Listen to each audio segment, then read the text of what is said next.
They sent in the CIA to overthrow Assad.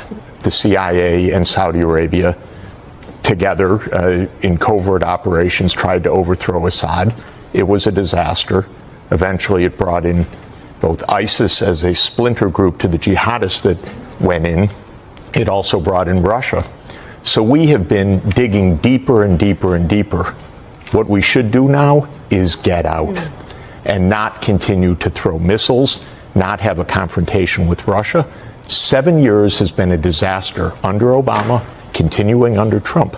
This is what I would call the permanent state.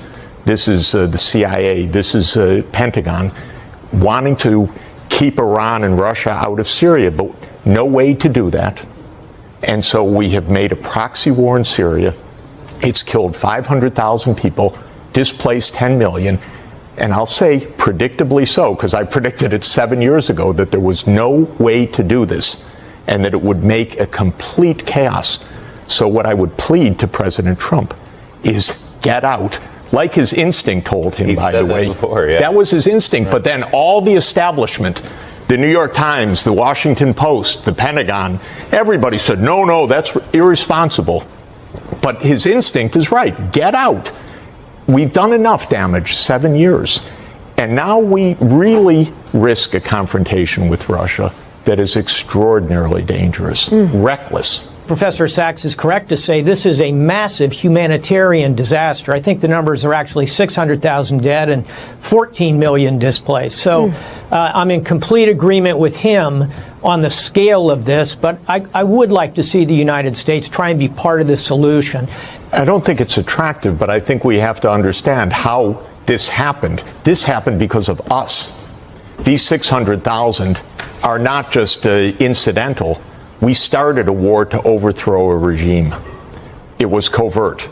It was Timber Sycamore. People can look it up. The CIA operation, together with Saudi Arabia, still it's shrouded in secrecy, which is part of the problem in our country. A major war effort, shrouded in secrecy, never debated by Congress, never explained to the American people, signed by President Obama, never explained. And this created chaos. And so just throwing more missiles in right now is not a response. My only concern... We need to go, it's, by the way, not to walk away, to go to the UN Security Council, as the Admiral says, to agree with Russia on a strategy for ending the fight. But ending the fight means that we stop trying to overthrow a government, that we stop trying to support rebels who are committed to overthrowing the government. That is where this war continues, because we to this day back rebels that are trying to overthrow a government contrary to international law, contrary to the UN Charter, contrary to common sense, contrary to practical path. We can't do it. And it's just creating ongoing crisis to the extent of facing an imminent confrontation with Russia.